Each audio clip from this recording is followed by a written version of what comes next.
symbol of excellence in sports entertainment.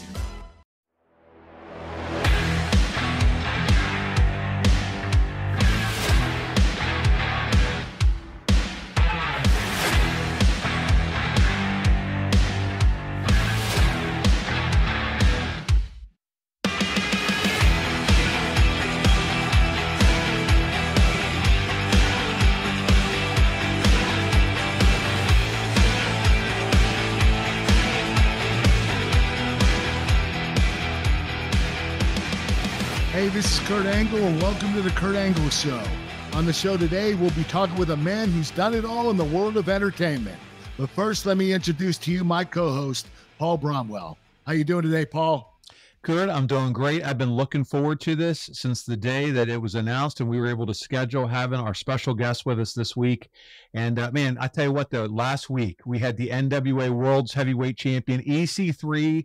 He was on, and buddy, we are getting all kinds of great feedback on our time with EC3. I don't know if you've noticed, but social media has been blowing up since we had him with us last week. Yeah, I saw a lot of things about the mutual respect between him and myself, which I thought was really cool.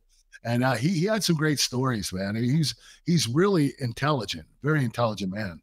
He is, and we had some good follow-up after the podcast as well, so we were honored to have him on. But as we said last week, we're going to have Billy Corgan join us this week, and we're going to get into the football and some of the other stuff that we do towards the end of the podcast out of respect for Billy's time. So without further ado, let's bring him on. Mr. Billy Corgan, how are you today?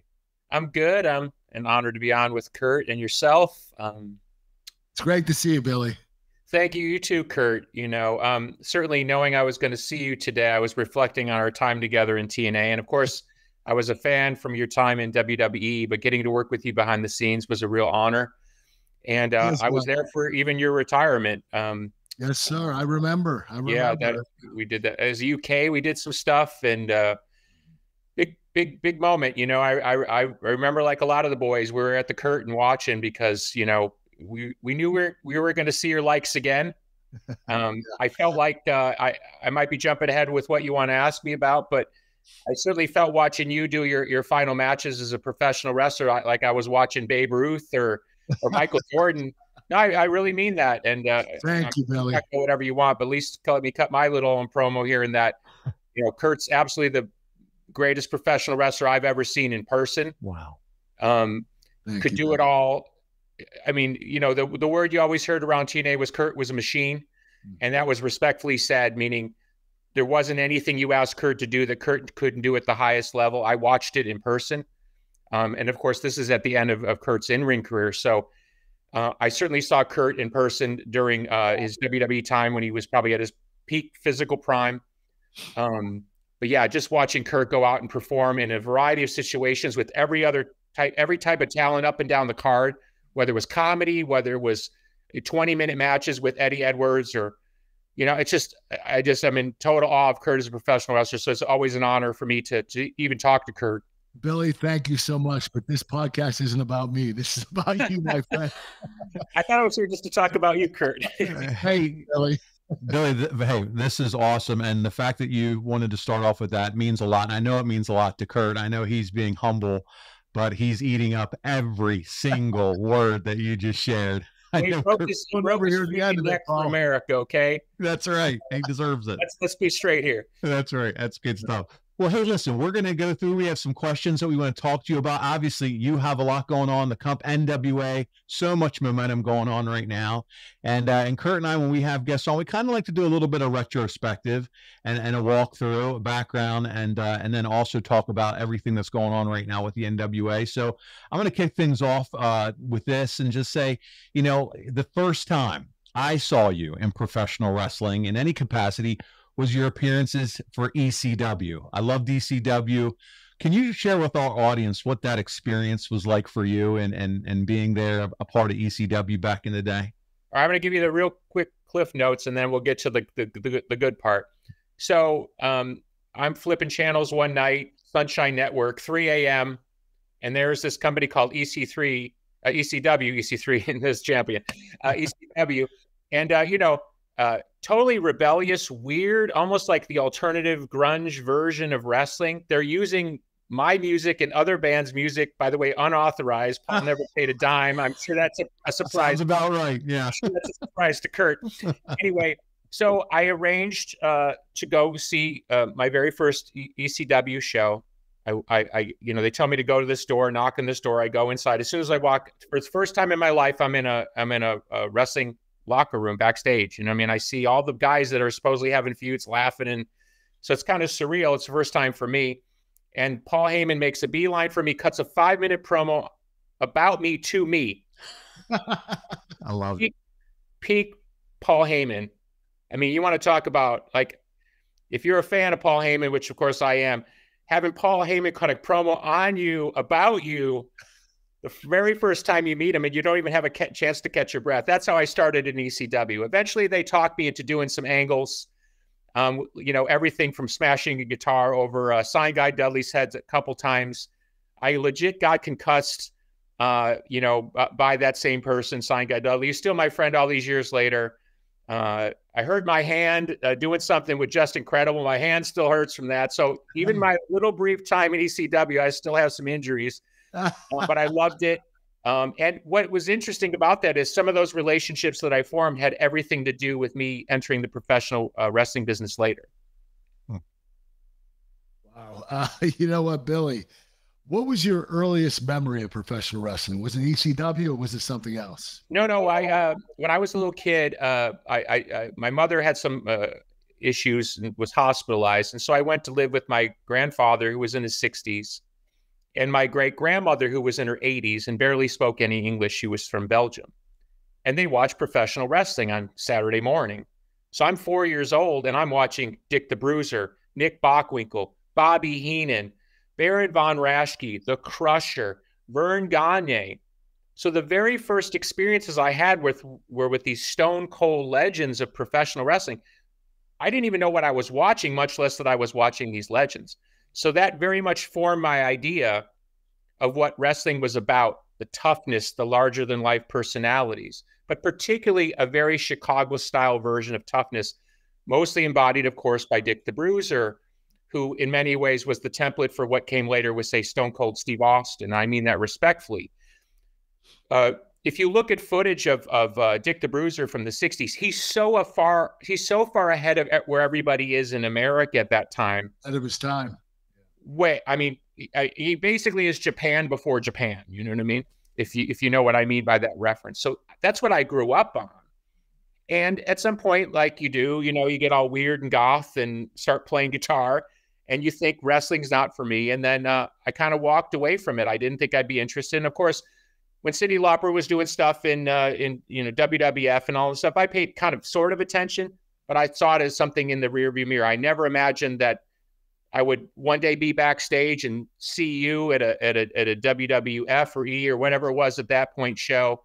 A young John Cena. First time I ever went to a WWE house show, I talked to Stone Cold, Mankind, Triple H, Chyna, you know what I mean? The Rock.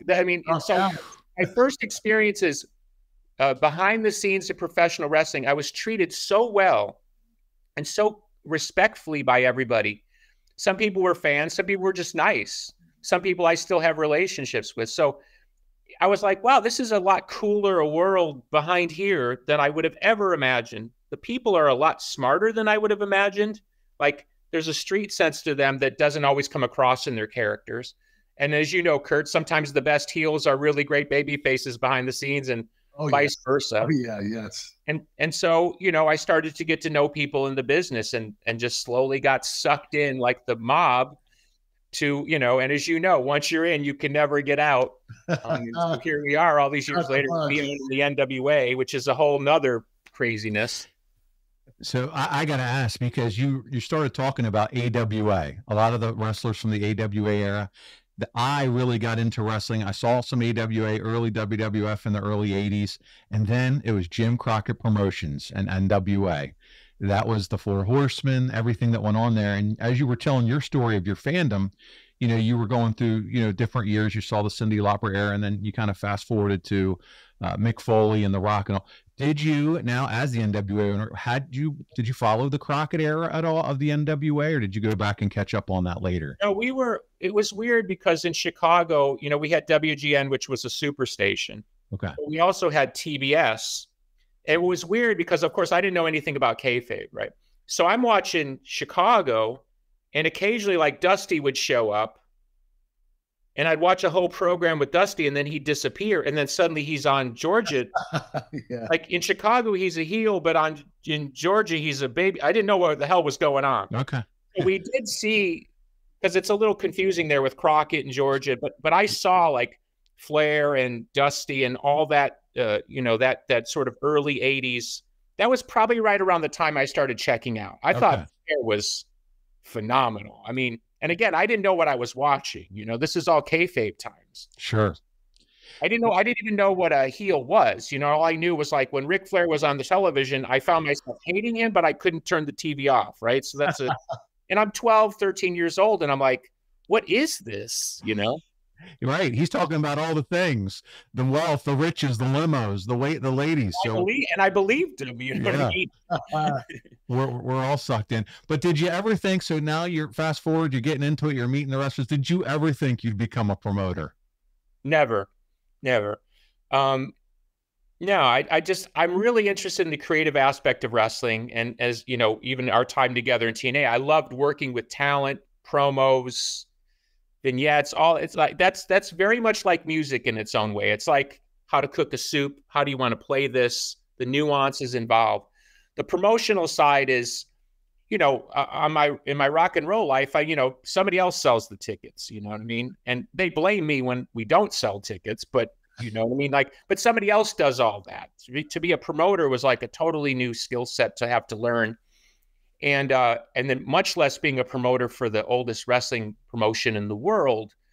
That's bizarro land. But here we are, I was willing to take all that on, my efforts to buy TNA, and then my eventual acquisition of the NWA brand had everything to do with the fact of like, look, if I want to work in professional wrestling, there's only one way it's going to work, and I'm going to have a lot of control.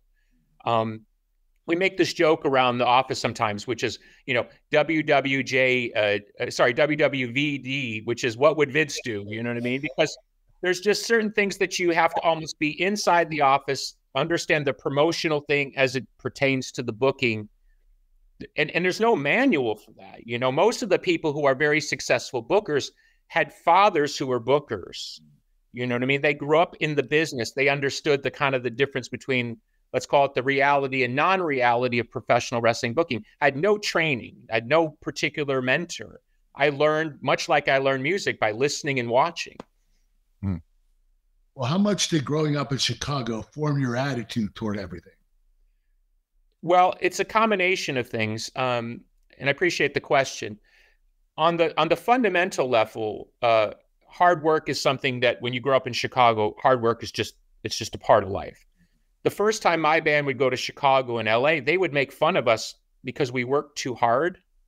Like, oh, you're in a rock band, you should like be partying more or something. And we were always kind of like, huh? It didn't make sense to us because we grew up in a working class city. Right. Now combine that with, as your co-host mentioned, the AWA, that physical presentation of wrestling, the very sort of larger than life, but very physical and very real, Vern Gagne, of course, had much to do with the way that wrestling was presented in Chicago. And why did they bring Vern into the professional wrestling business in the 50s? Well, word was getting out that it wasn't real, and they felt they needed to bring a bunch of shooters in like yourself to create legitimacy about the product. And Vern ushered in this new era in the 50s of, let's call it hyper-realism about wrestling and toughness. Not just tough, but like truly like a shooter tough. And so, that's what I grew up on. So if you had a brawler like Bruiser, but then you had a shooter like Gagne, right? And then you had these larger than life characters like Von Raschke, who was playing a Nazi from Milwaukee, So, if you look at the NWA, it dovetails very well with what I saw as a child on television. But then, of course, when you add in watching Georgia, obviously Crockett's heavily had a lot to do with that. You put those two pieces together, you can pretty much see what the modern NWA is built on. And one last thing, when people give me weird stuff about, let's call it modern wrestling, 2023 wrestling, it's like telling me I don't know what rock and roll is, right? It's like, no, I know what wrestling is. You might like something different. That's right. A different flavor. Yeah, you might like different flavor. Totally cool. And then, and I'm sure we'll get to Dave Meltzer in a second, but when even people try to imply to me that I don't like, high flyers, when I don't like high-level Japanese style, they don't know anything about me. When I would go on tour with the band, I would go out of my way to go see CMLL in Mexico and go see lucha shows. I would go to, All Japan or whatever when I would be in Japan. I love all of wrestling. But at the end of the day, it'd be like saying, because I play a certain type of music with my band, I don't like other types of bands. Right. It's so weird to me. It's like, no. I know what I want for myself and I know what I want for the NWA, but it's not a diss against anybody else. In fact, I would argue as a marketing exercise that you want to be different than everybody else. Who wants to be sub WWE or sub AEW or sub anybody? That's antithetical to the way my brain works. I want to be the best NWA. And then you take the best NWA and you pit it against everybody else, and then you make your call. But being is Kurt Angle sub anyone? That's so stupid. Why would you? Who wants to win the silver medal? It's like, that's the opposite of the way that I was raised in Chicago. Right. We like different flavors. Some people like chocolate. Some people like vanilla. Some people like strawberry. And I think you nailed it there. And by the way, listen, NWA, this isn't the first promotion that you've run, right? You've been involved in a lot of independents, hey, it was one of those things, probably most likely, that helped you decide, listen, NWA is something that I'm going to be interested in. Was that really how it worked out for you, your experience and working in the independents, to say when the NWA came available, I'm ready for it, I want to take on this challenge?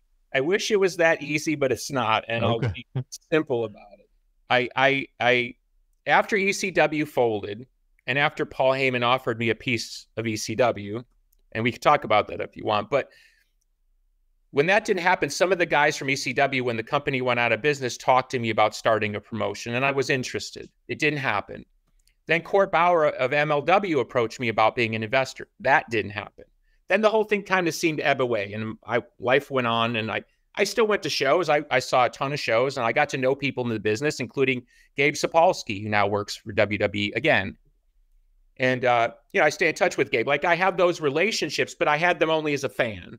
And even before Kurt's time in TNA, I would go down and, when Jarrett started running the fairgrounds in 2002 and they were doing pay-per-views once a week, I was down there in the crowd hanging out. I liked being around wrestling. And once I got to make those relationships, I got to know people. Okay.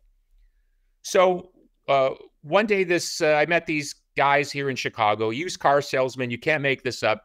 And they approached me about, do you want to start a promotion? It's a longer story, but that's the simple version. We said, sure. And so I worked in this indie promotion for a while. I didn't own it. They owned it, but I kind of ran it creatively. That went on for a few years. It ended very poorly. And then I walked away. I was like, okay, I'm done with professional wrestling. Like, leave me alone. And then 6 months goes by, and who calls me but Dixie Carter? Do you want to come work in the office and work on the booking committee?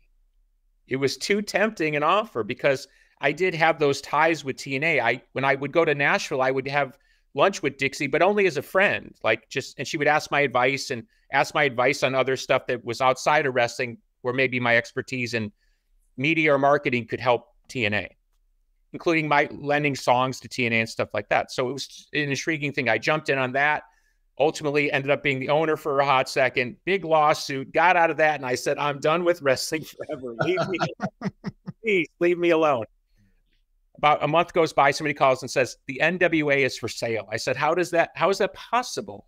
Isn't the NWA owned by like 400 people? And he said, no, it's one owner out of Texas, and he's willing to sell it to you. I poked around. I found out that the WWE had passed on it. Basically the general consensus in the business is it didn't have any value anymore, that its best days were certainly long past it. And so I was like, this is really tempting, because go back to the kid in the basement. If you went in a time machine and told that kid, hey, one day you're going to own this company and you can own it right now if you want it. It was like, oh, geez, I thought I was done with professional wrestling. So we could talk about any of those moments, but that's how we got here. Everyone knows working out is full of positives, sleeping better, looking better, and just feeling better. But you know, the reality is getting started and sticking to a program are two of the biggest obstacles to exercising. But now you can easily create a dynamic, personalized routine to your equipment and goals, all with the Fitbod app. With the Fitbod app, you can set goals and check your progress, but maybe most importantly, the Fitbod keeps you motivated to keep working towards those goals. And of course, the app makes planning workouts easy. Now Fitbod's algorithm will actually change and update your fitness plan as you go. So if you feel like you've plateaued or maybe you're not making enough progress, well, Fitbod's app will adjust all that for you. How about that? You just add in your equipment, you pick a fitness goal, and Fitbod will create a routine for you. Whether you've been missing gym time or maybe you've hit that point too, well, a fresh start has never been easier, and the app switches up your exercises to avoid overtraining or burnout, which I love. And of course, your program changes based on your personal progress as well. We want to maximize your results, and that's what Fitbod is all about. By the way, a full year of Fitbod is less than the cost of a single session with a personal trainer. How about that? So join Fitbod today and learn new movements the right way with over 1,000 exercise demonstration videos. They're going to show you how to do it. It's never been easier to get the results you've always wanted. Check out Fitbod and get 25% off your subscription, or try the app free at our link in the description below, or go to fitbod.me/angle. That's the link in the description, or fitbod.me/angle. That's FITBOD.me/angle. Well, let's spin this into something else. What were your big plans for TNA, and how many times would you have made me world champion? Here we go. Well, as I said when we started, you know, Kurt, absolutely the greatest professional wrestler that I've ever been around, and was fortunate enough to work with. So, put it this way, what's interesting about our time in TNA together, look at who was in that locker room: Bobby Lashley, Drew Galloway, Matt Hardy. You know, I mean, it was a really Jeff Hardy, really stacked roster. So it'd be hard to sit you down and say, Kurt, I'm going to need you to put over Shark Boy tonight. You know what I mean? No disrespect to Shark Boy. You know, my plans were very similar to what I've tried to do with the NWA. My harp as a fan was I thought the booking had burnt the fan base one too many times. As we say, and I'll keep it PG-13, as we say, one too many effed finishes, one too many run-ins, and somebody getting hit in the head with a pipe, or, you know what I mean? It's just, I felt the ridiculousness cleaned up. Yes. I had done my job to a certain extent in the office on the booking committee, and John Geberg, who was running the company, now back to working with WWE. John and I went to battle many, many times about keeping the product as realistic as possible, and I did make some gains there. On top of that, I wanted to open up the company creatively, and I did make some gains there, and I had a lot to do with the deletion series with the Hardys and shooting off grid, and that was very, very successful. So I tried to bring some fresh energy to the company and put more emphasis on characters and storylines, and there was some sense there that was gaining ground. Business-wise, you know, without getting too deep into the whole lawsuit thing, the whole lawsuit hinged on, and for a quick cursory lesson, Dixie needed money. I put in a bunch of money to keep the company solvent. Every time I put in money, I owned more and more of the company. I think my maximum, at one point, I owned 26% of the company.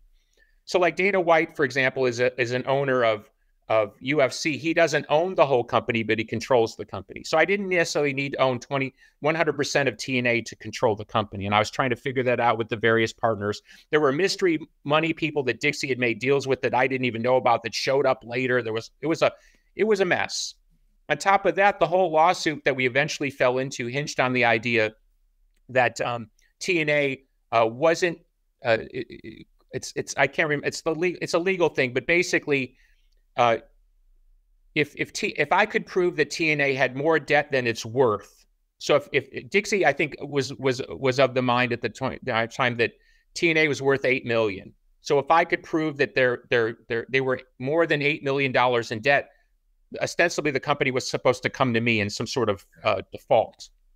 Dixie swore up and down that the company wasn't in more debt than $8 million. That turned out to not be true, but I only found that out later. So the whole court case was hinged on that. It didn't happen. Len Asper ended up buying with Anthem, bought the company, and then eventually we kind of made our peace and everybody moved on. So I think that gives some sense of the thing. I guess the reason I'm saying all this inside baseball was, even if I had bought the company, I think the debt that I would have taken on would have sunk me. So it ended up working out the way that it did, even though it was a very difficult path. I think the right people ended up owning TNA now, Impact. I think they've done a really good job. I'm not sure if D'Amore owns a piece of the company, but he's done a good job. So it ended up working out. Like, they went their direction, I went mine, and everybody's kind of made their peace over time. See, Kurt, it all worked out. Doesn't matter how many times he would have made you champion. Okay. Worked out for the best. Now, listen, Billy, when Kurt Angle fans, obviously it's the Kurt Angle show, so there's a lot of them that are watching. When they found out we were having you on the show, they hit me up. They knew you were going to be on. They still think Kurt should be recognized by the NWA for holding that championship from his win in May of 2007 at Sacrifice. I'm not even kidding. There's pics of him with 10 pounds of gold. They're online. We know NWA pulled out of TNA earlier that day. But what do you think? What do you say to that? I'm certainly willing to look at it. There were a lot of people who been on me about other situations. There was once like a title switch in Puerto Rico with Flair. Yes. There was kind of a worked angle with Bobo Brazil, I think, in Detroit. And I have heard fans along the way mention Kurt's thing. So I'm more than happy to kind of investigate it. There you go, Kurt. Thank you. Thank God for Paul Heyman or Paul Bromwell. Yeah. Let's get the Paul right here, pal. It's funny, but I got hit quite a bit this last week since we announced. And we're like, can you please find out what he thinks? Can you ask Billy? I said, I'll ask him. I'm willing to. I know we looked at it into briefly, and I don't remember where we kind of landed on it, but it's one of those things where it's an eye of the beholder thing. But certainly, it's within my power to make the decision. There you go. All right. Oh, that is awesome. Yeah, see, I got you all fired up there. You just need one more championship on the man. He does. He wants that dome glove. You need one more. Just one more. That'll make it 14 for me. Who's counting? Who's counting? Right. Yeah. Well, hey, looking back, I'm sure you have to be happy, though, that the way the whole TNA thing worked out. You just said it. It worked out. It worked out for the best. You are where you are. Scott D'Amore is, and Anthem's where they're at. And it sounds like you're at a good place with it all. Yeah, it's funny sometimes because this is a self-serving comment, but I don't mind heat in wrestling. And I'm talking about fan heat. Like, we don't like what you're doing. That's all good. We all hear it if you work in the business. The thing that I always find kind of strange when people are dogpiling on a promotion, running down the book or whatever, is the goal to run the company out of business? Because that puts the boys out of work. And there's nothing that I would want for the business, even if I'm not in the business, where the boys don't have work. I'm happy to provide jobs, but I'm also happy to see other people provide jobs. I don't see how that's ever a bad thing. And back to what I was saying before, I think, there's many comparisons: movies, music, food. Wrestling is better when there is a greater diversity of styles, booking, champions, gifted people. I always point out, talking about the AWA, that when I was a kid, I loved Jerry Blackwell, who was, certainly not in shape. Adrian Adonis, at least in my time, when I remember, was certainly not in shape. Both men were great workers. They could go, they told great stories, and I believed them. So I love that there's this kind of different approach, opportunity, and that one company wants everybody to be in perfect shape and look like, they stepped out of a magazine. With the NWA, if you can go, I don't care who you are. You get the doors open. Sizes, yes, that's great. That's great, Billy. Hey, what was the biggest glaring hole in TNA back then? You talking about our time together? Yeah. You know, I think that's a great question. It kind of shocks me in hindsight. And I was talking about this with one of the NWA guys the other day.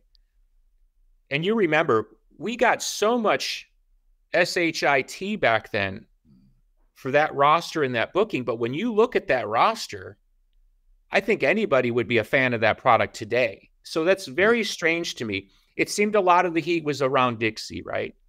Some of it deserved, some of it not deserved.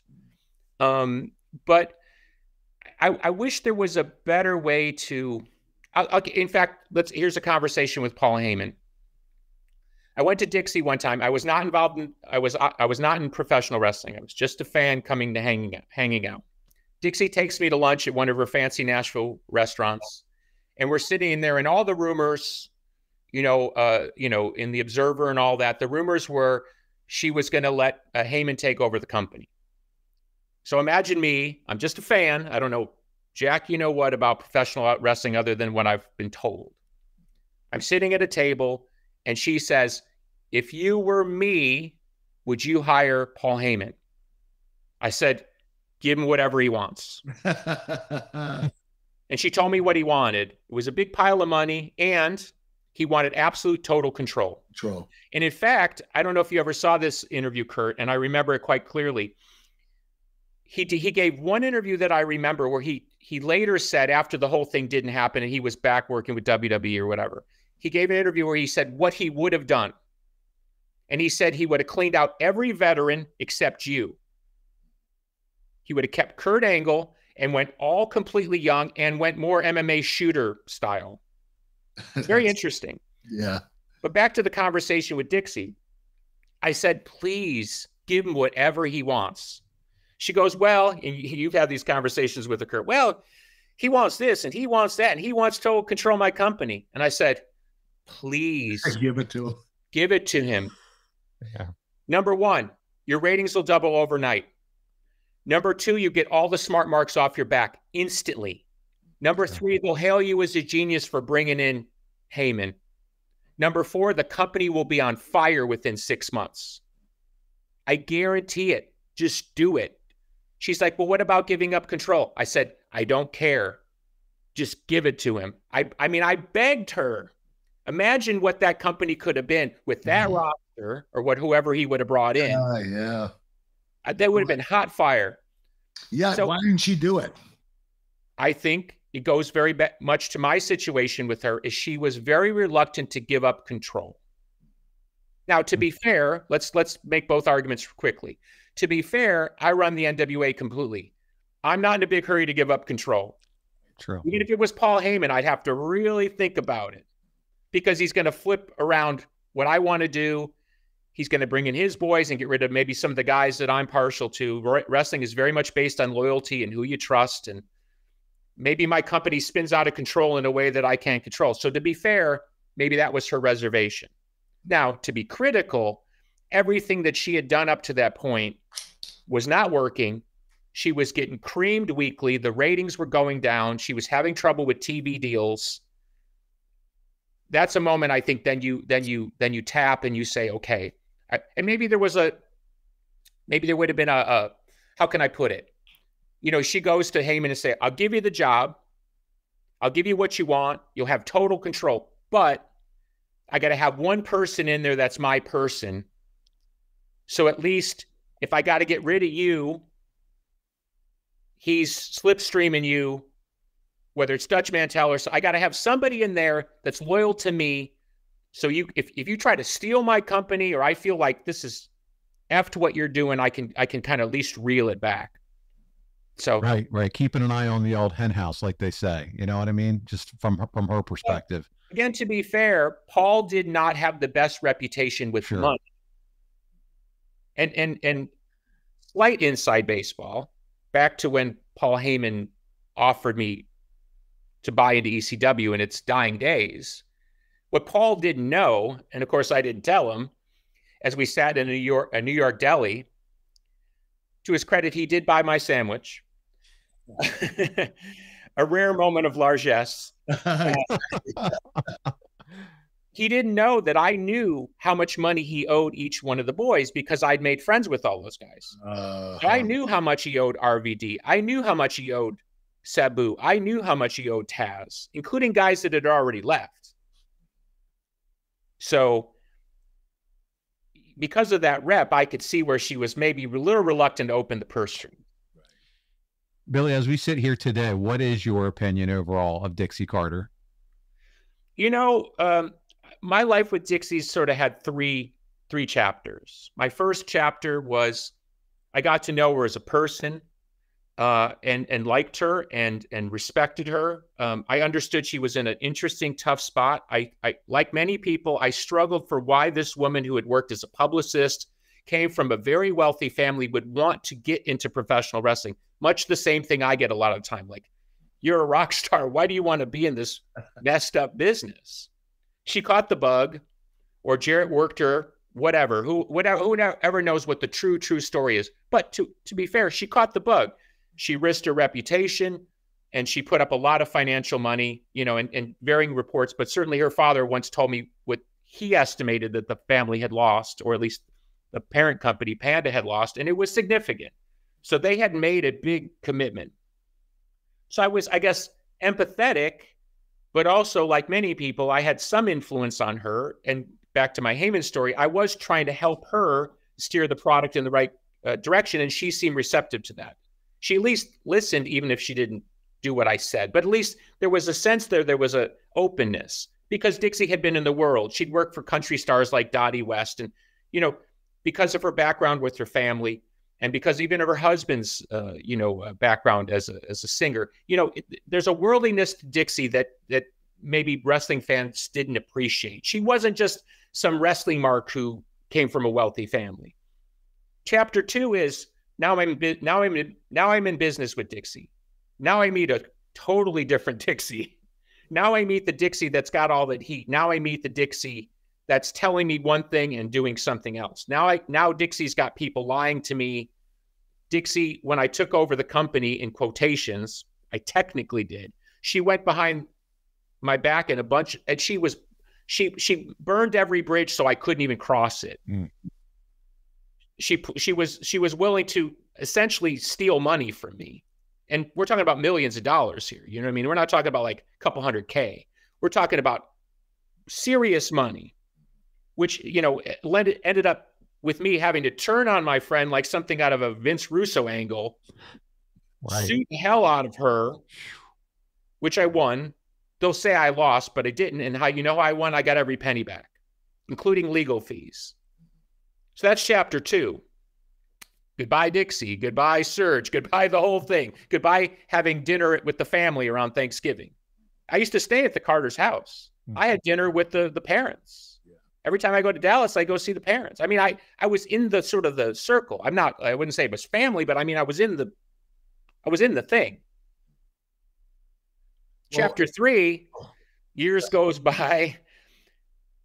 I had every, despite the settlement, I had every opportunity after all that ended, and this was part of my settlement. I did have the capability, if I wanted, to sue Dixie.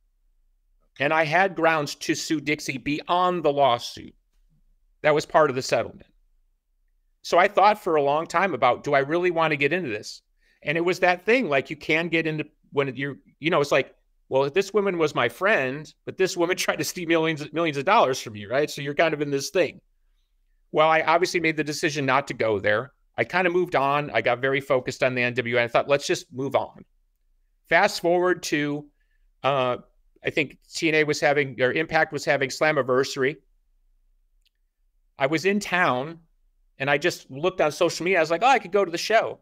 It's been a while. Be fun. And I knew Scott D'Amore a little bit. I knew some of the boys that were still working there that I'd worked with.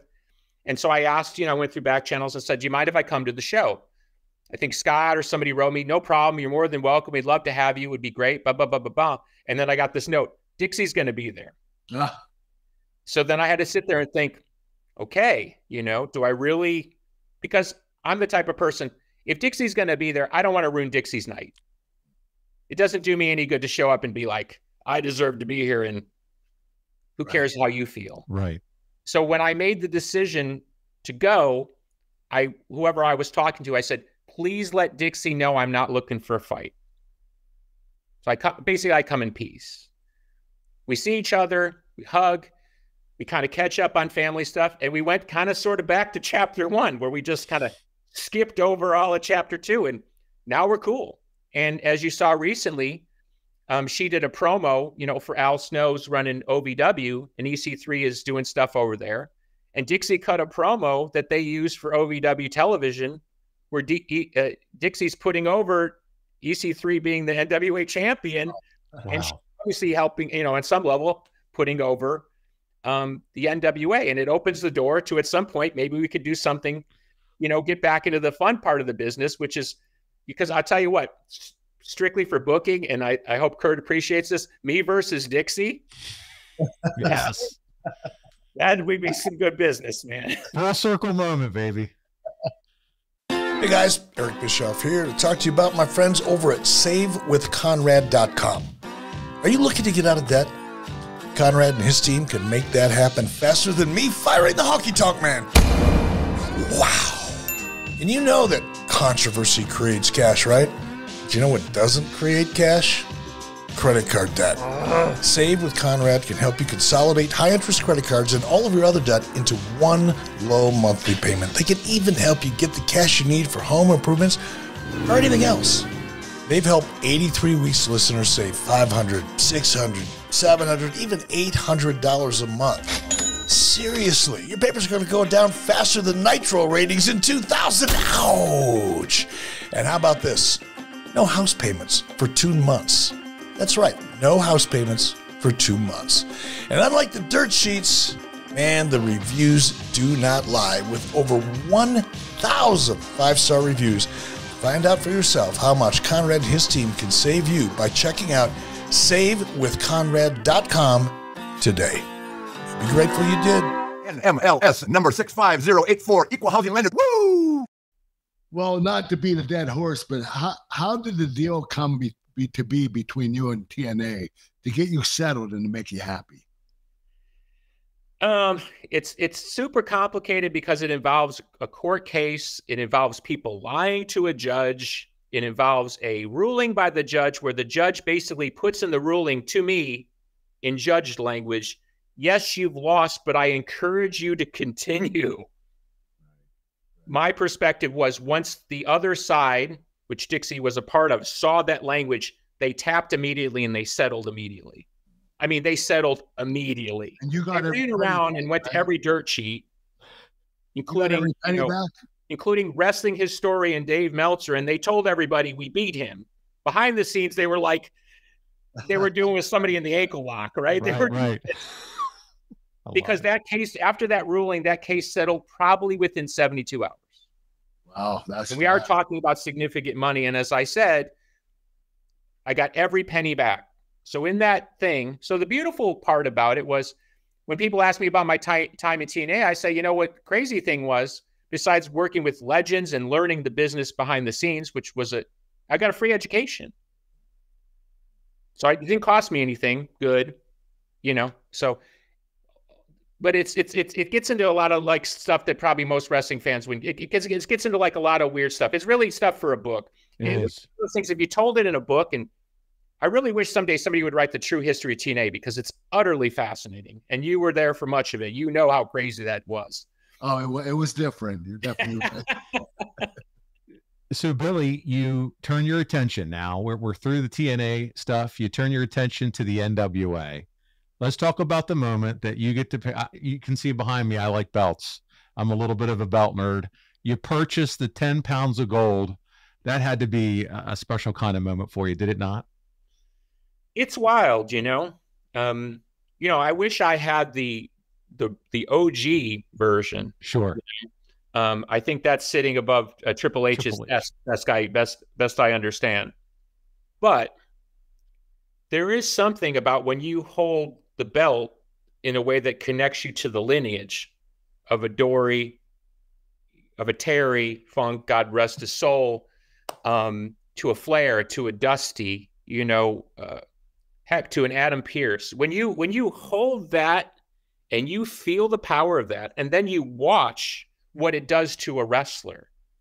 That's the one thing I think fans don't truly understand when they get lost in the, yeah, but it's fake.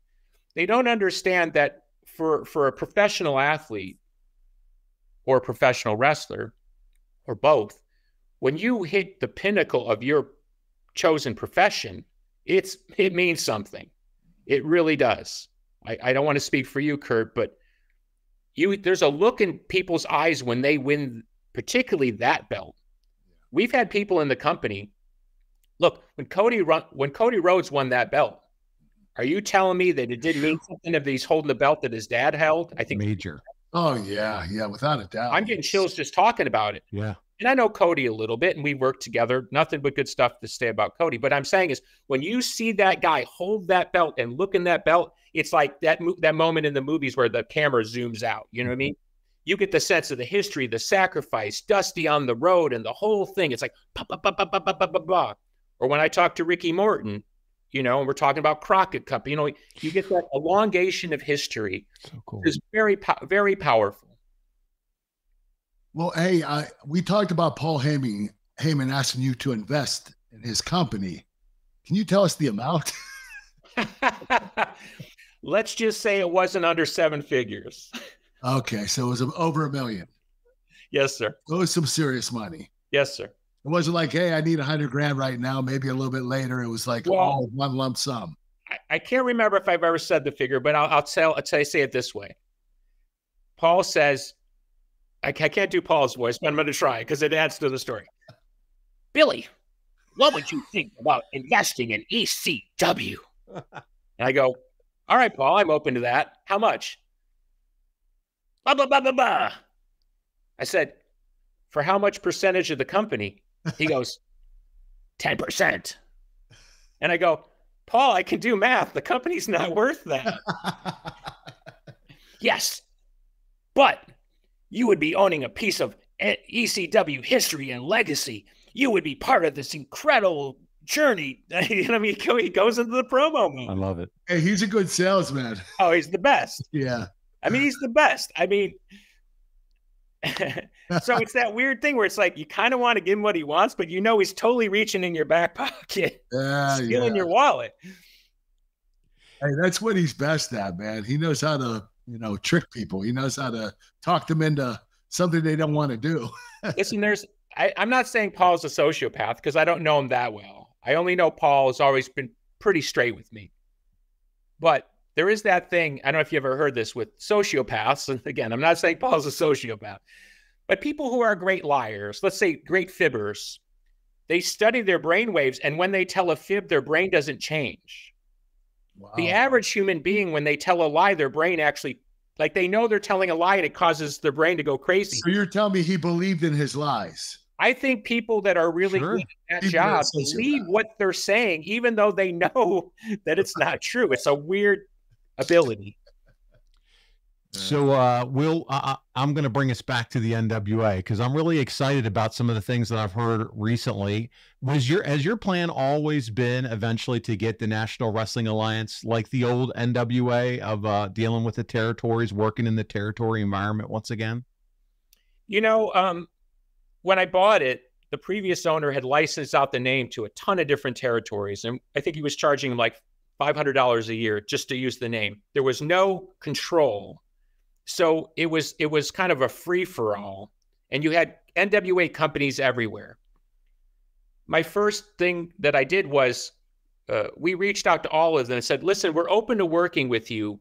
But, as far as we're concerned, we don't have any reason to continue. So you need to kind of make your case why we should continue.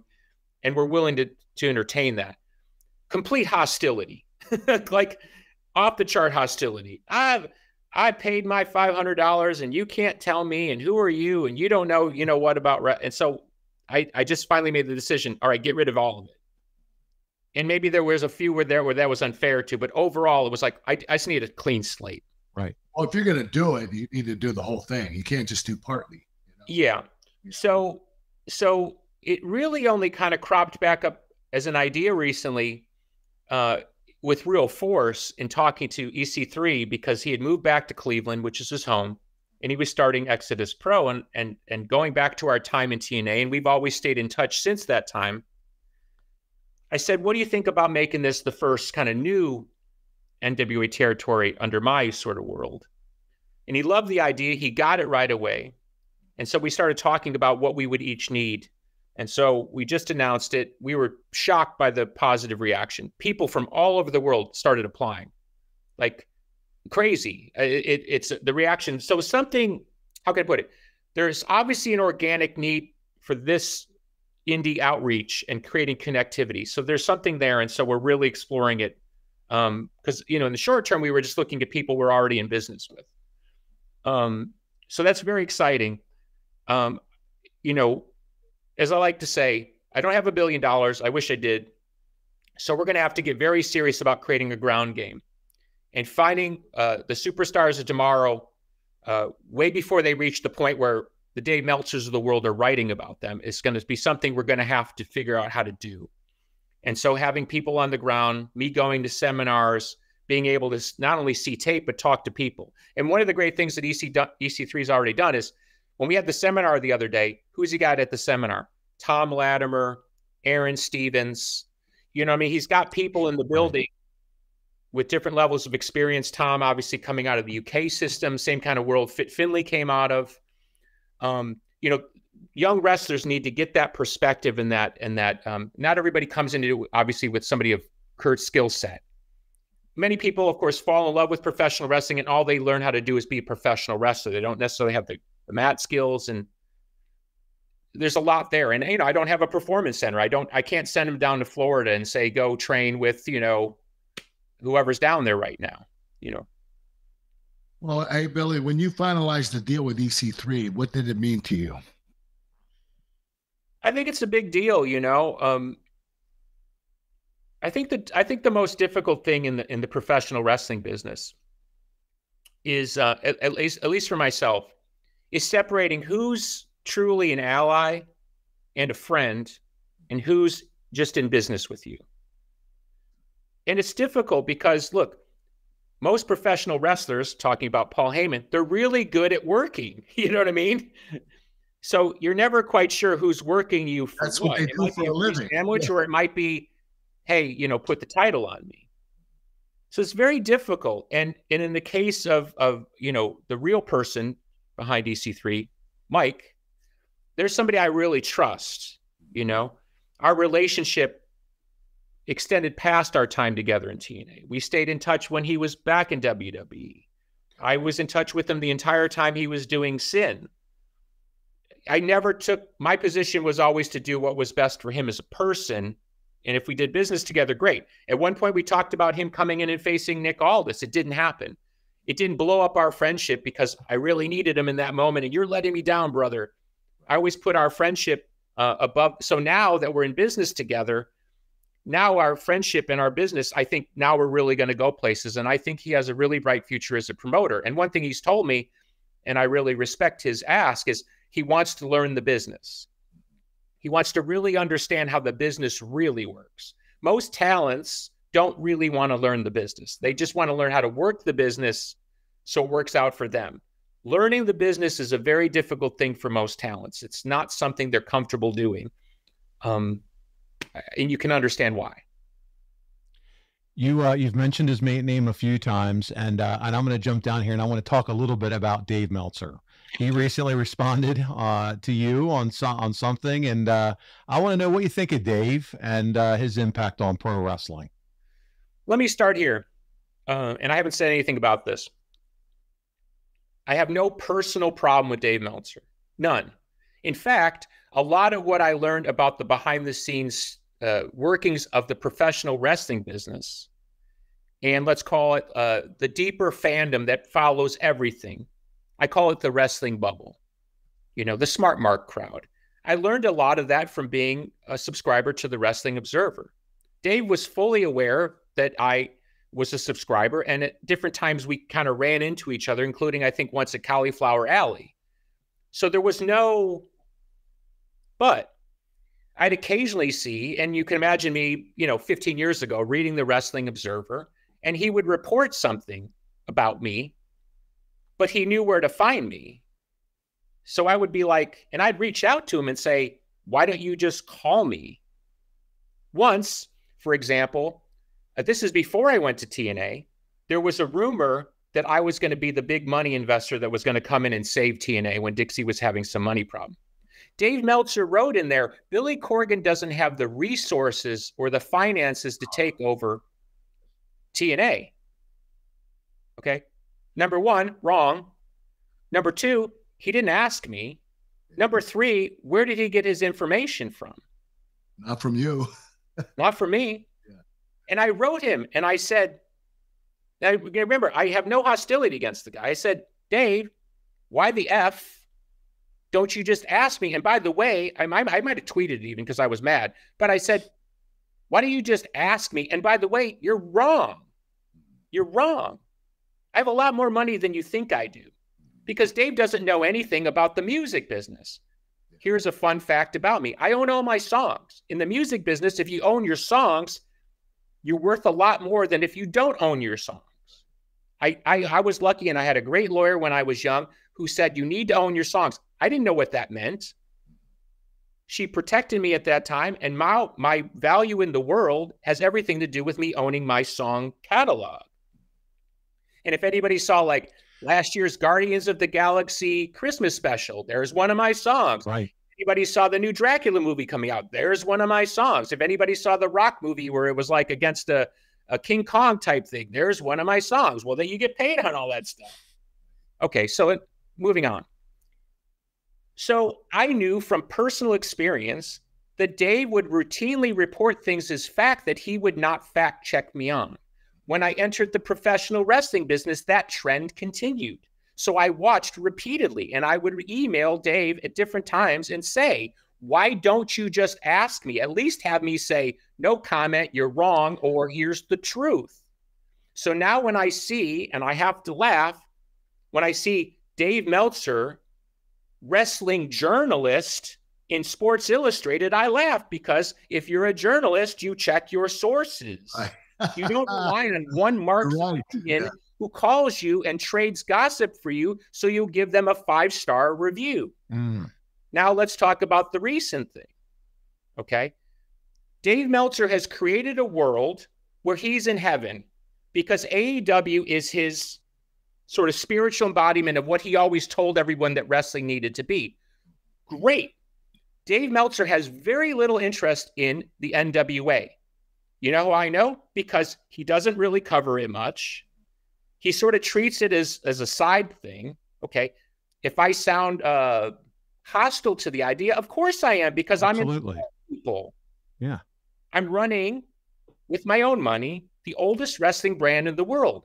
I'm putting on pay-per-views. I'm trying to sell stuff. It would be helpful. Yes, of course. I'm being transparent. It would be helpful if somebody like Dave Meltzer gave it some level of respect. Now, if he doesn't like the product, cool, say it. But he's generally chosen not to cover what we're doing, I think, because he doesn't really respect what I'm doing. That's okay too. So let's just say that was all there is to it. Fine. You can't find me out there complaining about Dave Meltzer in public because he runs his business, I run mine. He doesn't owe me anything and I don't owe him anything. But I said something the other day in an interview and I was joking, okay? And if it hurts, good. I refer to Tyrus not wanting to put on a 5-star Meltzer jerk-off match. Now, stop for a second. What does that mean? I'm going to tell you. It means, in my mind, that when he sees a 5-star match that he likes with 2 guys from Japan or 2 guys from AEW, he jerks off to it. That's what it means. It's a joke. It's a joke. He's jerking off to the match because that he's in heaven. He's in wrestling heaven. Right. Okay. If that's disrespectful or it's a little too stiff, okay, fine. No, what did he do? He fires back and he basically implies that I don't like high-level workers. And he quotes like Omega versus this. He even mentions Drew. What's his name in WWE? I can never remember. Drew McIntyre. Drew McIntyre. That's it. Yep. Okay. Buddy, I was at Drew's wedding. And who was I sitting next to? Sheamus and Fit Finlay. You telling me I don't appreciate a good Sheamus and Drew McIntyre / Galloway match? Are you kidding me? What did I just say when we started this thing? I watched Kurt Angle go out and create magic in the ring. You think I didn't appreciate a great 20-minute Kurt Angle match? I was drooling. It's like wrestling heaven. And then he goes on to imply that I would be lucky to have anybody that on that list in my promotion. Of course I would. Who wouldn't want a great worker in their promotion? Yeah. By the way, I don't have $1 billion. So he made it personal. Now maybe he thought I was being personal. Okay, so he hits me back. But he makes up a fact that I didn't say. You know what I'm saying? And again, we're back to Dave Meltzer, wrestling journalist. He's just making something up. Yeah. So that's the problem. So here's the finish on it. I wrote something where I said, I'm not going to bow down to the god of wrestling criticism. I don't care.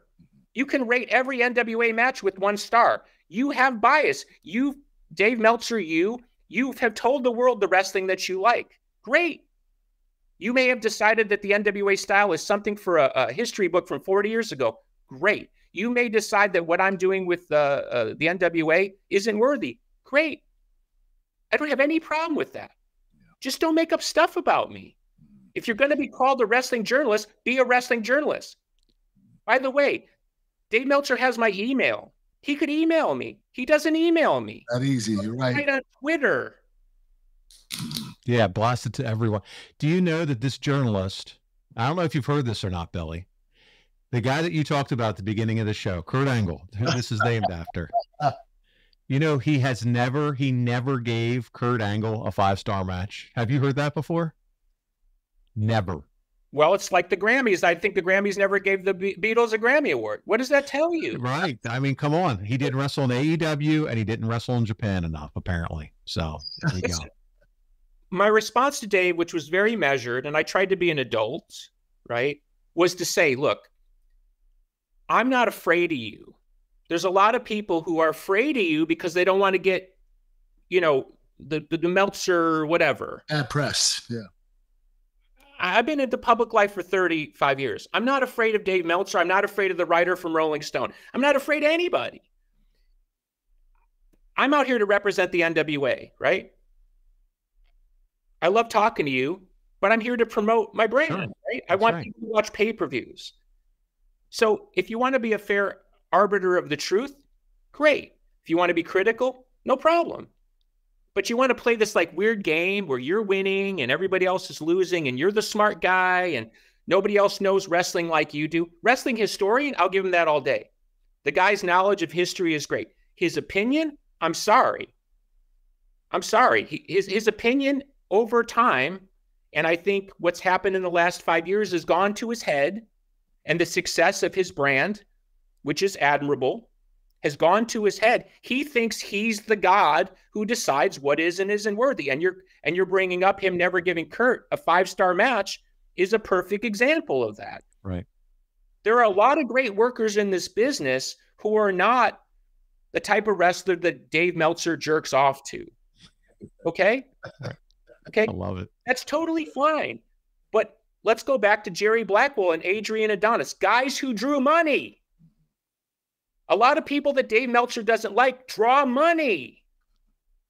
What is this business about? Drawing money? Right.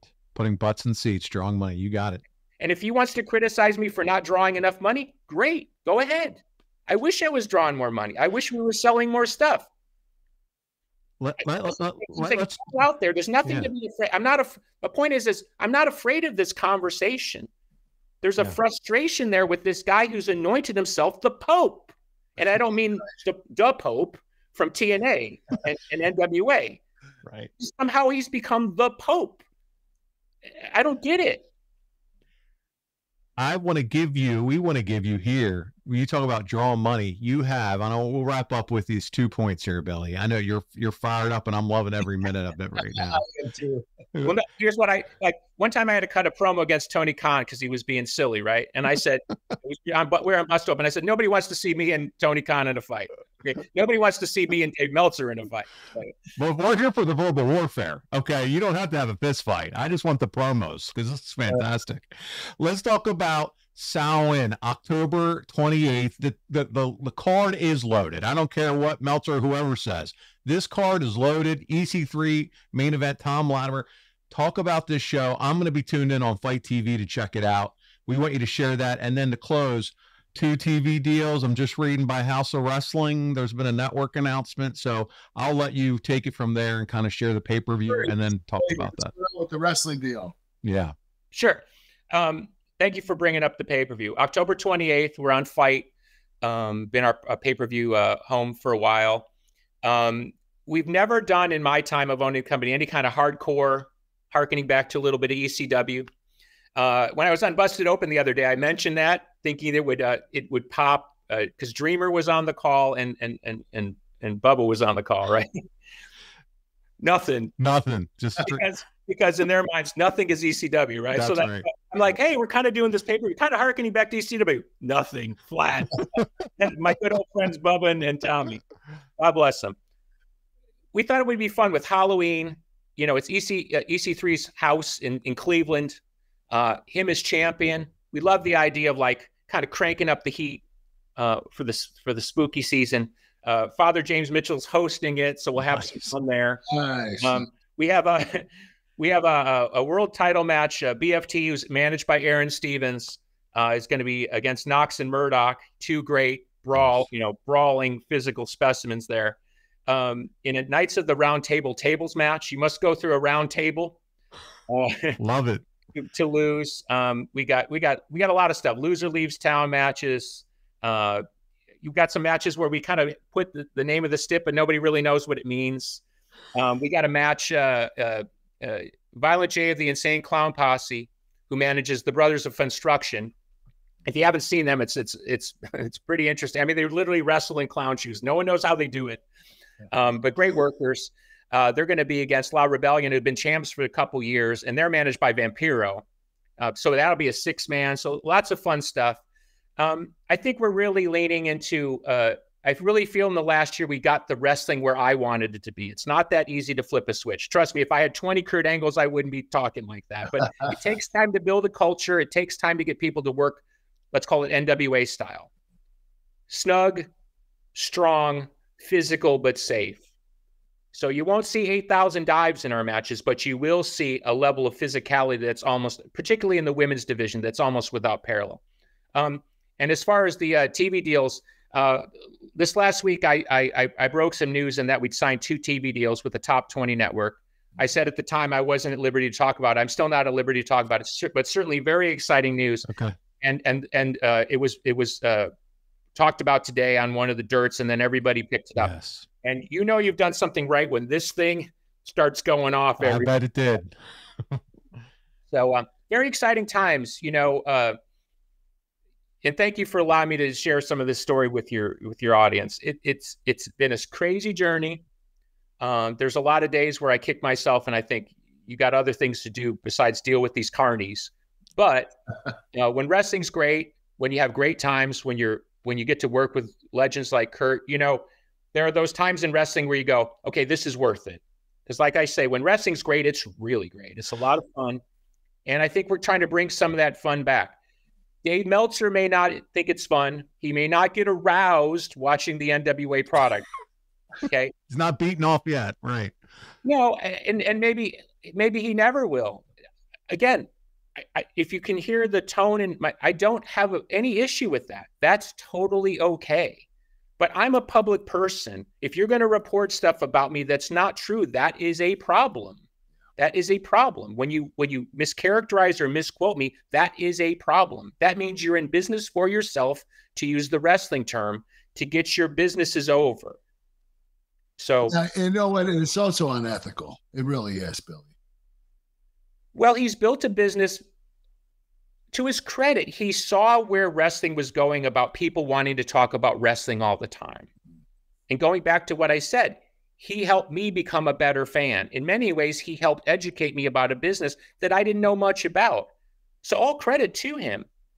But comes a point where it's like, this gets kind of weird. Abuse of power. It's just, yeah. I don't know. I don't even know what it is. Yeah. Well, let me say one last thing, because I like to end it on some level of positive. Like we talked about Dixie, and it's a positive. And I like to say something positive to Dave Meltzer.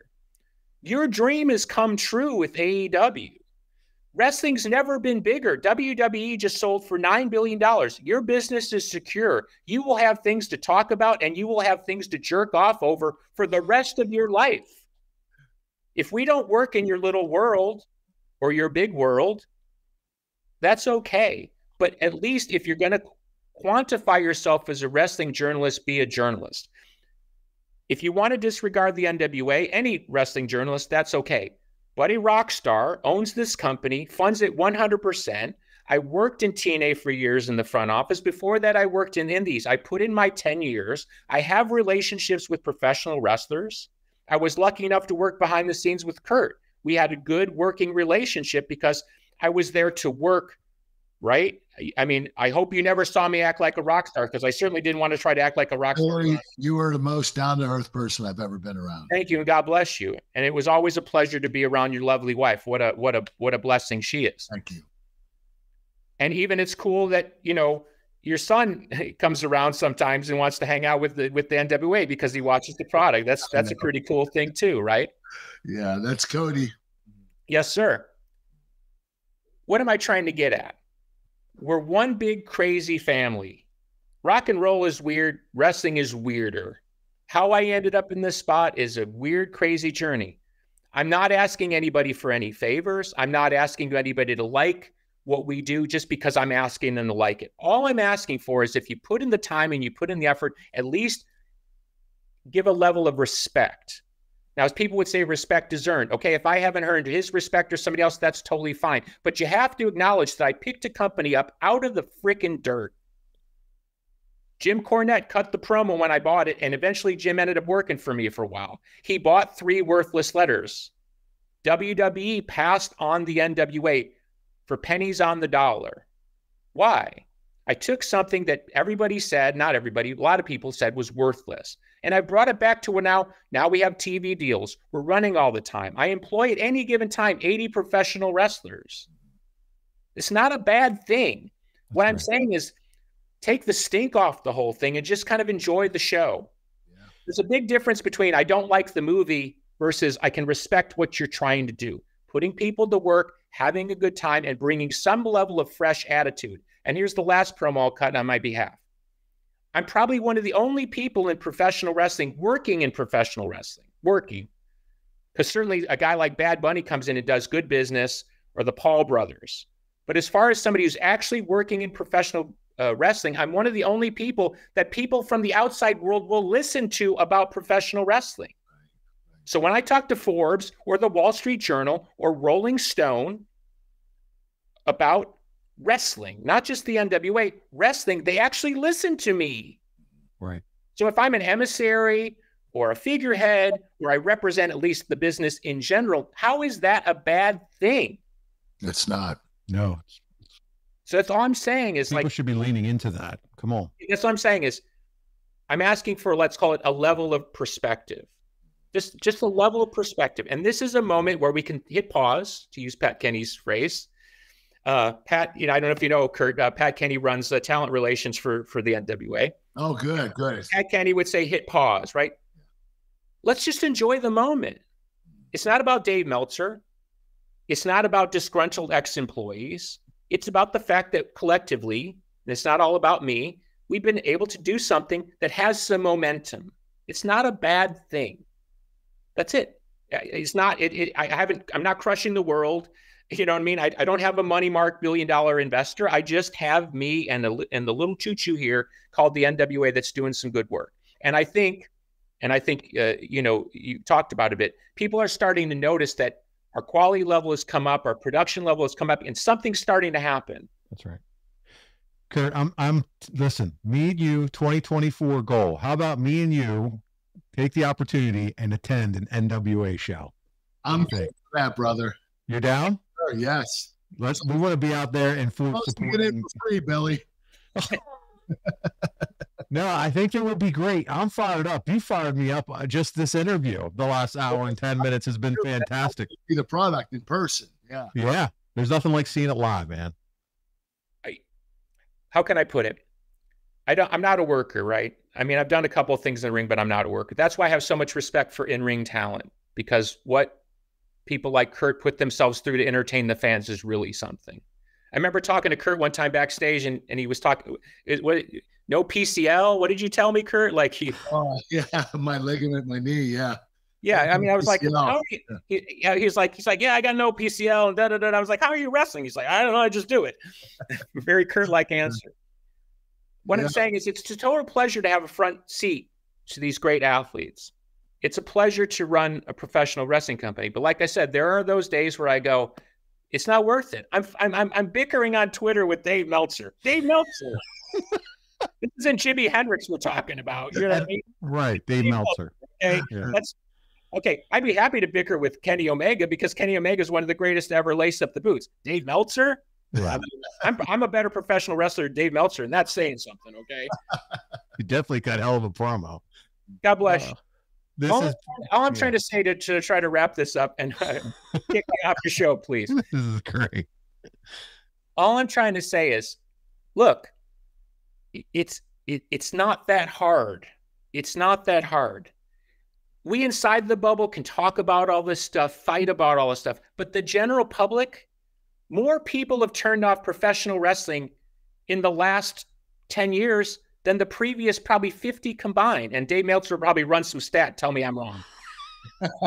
All I'm saying is wrestling deserves to be a mainstream part of the culture.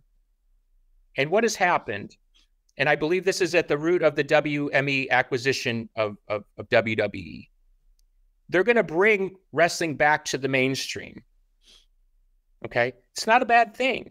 Little kids who don't know anything about the smart mark stuff need to just be able to go to a show and enjoy it with grandma. Yep. Right?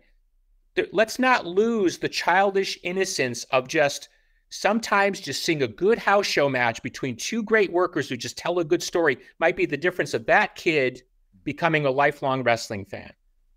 Absolutely right. Here I am, 45 years later, talking about Jerry Blackwell. What does that tell you? Something Jerry Blackwell did stuck with me. That's right. Right? Don't lose sight of that vibe in the business. Everybody in the business is valuable. Right now, Al Snow's getting over with OVW and the Wrestler show on Netflix. Great. Whether it's Haley, Jay, or whatever, great. We want more people working. We want more people getting over. And if the NWA is part of that rising tide, great. That's why you won't see me cutting any promos about WWE like a lot of other people do for cheap heat. And you can read the math there the way you want it. WWE has never done anything but treat me right. And WWE as a business welcomes the NWA in the wrestling ecosystem. If WWE wanted to mess with me, you think they couldn't without even it's like Godzilla. Great point. Yep. Why is WWE cool with the NWA? Because we're trying to run a business the right way. We're being respectful and we understand. We're the little engine that could here. You don't think Billy Corgan cutting a promo on Vince McMahon wouldn't give me a bunch of free clickbait? It would, yeah. You don't see me running that business. Wow. No.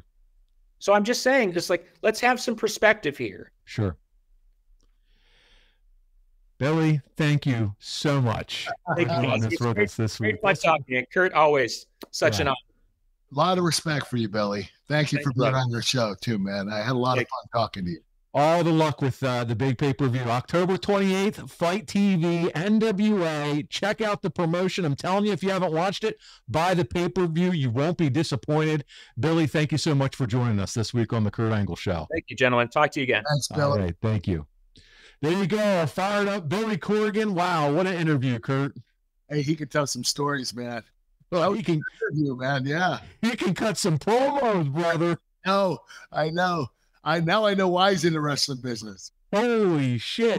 To become the NWA champion and cut a bunch of promos. He's teaching promo class at NWA is what he's doing. If he's not, he should be. Man, that was fired up, Billy Corgan. We went from All kinds of good material in there. The TNA days, the Dixie stuff, Paul Heyman dirt. What was going on with Meltzer? A lot of shit in that interview, Kurt. He was angry. He was happy. He was sad. A lot of emotions. A lot of emotion. Well, hey, listen, let's wrap this. We're an hour and 15 in, Kurt. You're about to turn into a pumpkin. I don't know if the slipper, what's happening there, but we're going to wrap this up, but we're going to do it in true Kurt Angle fashion because I said it. We're going to do the football picks, all right? Yes. You're 8-4. You're 8-4 now, okay? Names. Here we go. Last week, you said the 49ers were going to go to the Super Bowl. Are you still sticking with that due to the loss of the Browns? They're still riding with the Niners? Yes, I think so. Okay, all right. He thinks so. Now, you also picked Kansas City over Denver, which they did prevail. So you got that one right, 19-8. Then you took the Bears over the Vikings with your Angle upset, but buddy, it didn't happen. The Bears go down. Their quarterback goes down. Justin Fields dislocates his thumb. They lose. Seth Rollins now hates football again because the Bears are his team. So let's keep it going. You're 8-4, like I said, overall. Who's your Angle lock? Who's your Angle upset? Well, I'm picking Kansas City again, man. They're on a roll, and I don't know if they're going to lose another game. I don't think so. All right, so you're going Kansas City over the Chargers. That's your Angle lock. Now, who is your upset pick? Oh, I'm going with my Steelers, upset over the Rams. Oh, why didn't I already know this? Hi. Hey, both LA teams are going to lose. That's right. He's got the Rams and Chargers going down. He picks the Steelers once again. They're coming off a bye, and a lot of people that were injured are back, but who knows what. Listen, and I said this on my social media today. The Steelers, they went out. They're going up against the Rams, and I think the Steelers, because of the bye week, they're going to be fresh. And I also think because of history, back in the 1970s, the Steelers played the Rams in Super Bowl 14, and they won, and they became 4-time Super Bowl champions. Oh my God. And the Steelers have to do this because of what they did in the past. You're picking because of what they did in the 70s? What the hell are you doing? Hey, this is my method of madness. It is madness, brother.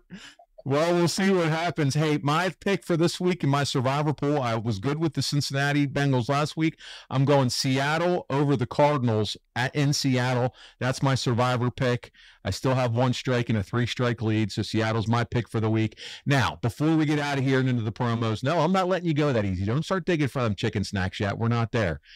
Dr. Bo Hightower, Extreme Muscle Therapy. You didn't think I was going to watch that YouTube where you were getting muscle therapy done? Yes, sir. He came to my house. Was that your house? Yeah. He came to my house. He flew in. I think he's from California, I believe. I'm not sure, but he flew in and came to my house and did therapy on me. It was awesome. Follow him on YouTube. He's got over 1 million YouTube subscribers. He's promoting our podcast on there, by the way. He's done a lot of famous people, a lot of wrestlers and a lot of actors and stuff. Okay, so here's the highlights, guys. Cliff Notes, if you don't watch it, it's a half-hour long. Kurt's movies are Vision Quest, Rocky, Rudy, Star Wars, Harry Potter, and the Vacation movies. Kurt, I pay attention, pal. I'm all over you. Holy shit. Chocolate milk is his #1 flavor of milk. Yes. Like skimming 2%. Kurt's going to start drumming again, everybody. He's going back to the drums. I listened. You know what else I heard? You talk about the podcast and no mention of all about your co-host, you son of a bitch. I'm an asshole, Paul. Yeah, I got a podcast. It goes great. Yep, it's me. Yeah, Kurt Angle. Yeah, just me on the podcast. You motherfucker. All right. Then he talks about Physically Fitness, his nutrition brand. That's great. Oh, my Peacock documentary, Angle. Oh, Alex Perry. What a tremendous job he did. No problem. My podcast co-host? No, I don't even know what his name is. And am I acute or obtuse? And you said, I'm acute, Angle. So there you go. That wraps up that. Boy, you are a good study, man. I couldn't wait for that. Oh, Kurt, this has been so fun this week. Like 10 minutes. What's that? went off for like 10 minutes. I did. Kurt really hates me now. Guys, listen, we got to put him over. Impact. We talk about Impact, the show, TNA. You heard Billy. Billy was there for a lot of fun stuff with Kurt. If you want to check it out, you can. ImpactWrestling.com/packages and sign up with code Kurt. That goes a long way to help us out with Impact. They are a great partner of ours. They let us show all Kurt's matches filter-free on YouTube. So we really appreciate what they're doing over there. And then, if your business targets 25 to 54-year-old men, no better place than to advertise right here. Guys, have you heard the guests that we're having on? EC3, Billy Corgan, and all the guests that we've had on so far this year. People are listening. We're getting rave reviews. You can advertise with us here on the show. AdvertiseWithAngle.com right now. We have a super targeted audience. That male demographic between 25 and 54-year-old is hitting different for us right now. People are listening. So check it out, advertisewithangle.com right now. And yes, on YouTube, like, subscribe, turn on notifications. I'm reading your comments, guys. I am going through now and starting to read what you write. And I'm like, oh God, please. Are they going to say they hate hate Paul Bromwell? No, there's nothing bad. They're loving Kurt. They're enjoying what we're doing here, buddy. YouTube.com/The Angle Pod. Subscribe. Kurt, go ahead. Let's pull them out. I got mine too. Those smart snacks, right? Physically fit. Smart snacks. Physically fit smart snacks. There's three different makes. There's chicken protein, one is plant protein, and one is whey protein. Yummy. Different flavors, from cinnamon swirl to honey mustard to sweet barbecue to pizza, cheese pizza. A lot of great flavors. You're going to absolutely love them. High protein, low carbohydrate. Go to physicallyfit.com to order yours. All right, guys. Project One Nutrition. Speaking of milk, he loves milk. He made a joke on that podcast with that doctor that he told his whole audience that he hated milk, and they had a chuckle over that. But he loves milk, and he likes nothing more than cookies and cream. Tell him about your Project One Nutrition shake. Kurt Angle's Cookies and Cream Protein. American Dream Cookies and Cream Protein. It's high protein, low carbohydrate. It's the best tasting protein on the market. You're going to absolutely love it. Cookies and cream, incredible flavor. I love it. I drink it twice a day. And I eat my chicken snacks or smart snacks twice a day. This is part of my diet, man. It's keeping me in shape, and I'm looking great. And it's the only thing that's keeping him awake right now because it's past his bedtime. And you can go to projectonenutrition.com to order the protein. Guys, lastly, KurtAngleBrand.com, and that's where you can find anything you want, whether it is a cowboy hat, a milk carton, a card, T-shirts, autographed photos. Kurt, what can they find there? A whole ball of wax. That's right, man. All of it. All of it. KurtAngleBrand.com. That's the line I was looking for. And finally, last plug before we get out of here. Kurt, tell them about my bookie. My bookie. All right. It's been a crazy football season so far. I mean, a lot of guys are getting hurt, and a lot of teams are playing kind of out of character, both good and bad. It's still a bit early, but it's tough to judge what a lot of these divisional standings will look like. Am I right, Paul? Oh, yeah, it is, man. It's outside of some of your favorite teams, which we know the 49ers are, it is hard to tell who's going to win this thing. You're absolutely right. And I want to give a shout out to my partners at mybookie.com. Use promo code Kurt Angle for your cash bonus with bets on MyBookie. There it is, MyBookie, Kurt Angle. Check it out. Kurt, this has been an absolute blast of a show. Billy was fantastic. Guys, remember, check out Box of Gimmicks. Lots of great designs over there. Dom has just been crushing it. And so check out Box of Gimmicks. Get your sweatshirts. It is sweatshirt season. And head over there to check that out now. Kurt, thank you so much for doing the show with me this week. Thanks, Paul. I had a blast again. Once again, spending the week with you, this show. I don't think it gets any better than that. On behalf of your Olympic hero, Kurt Angle, this is Paul Bromwell, and we'll see you right back here next week for another episode of The Kurt Angle Show.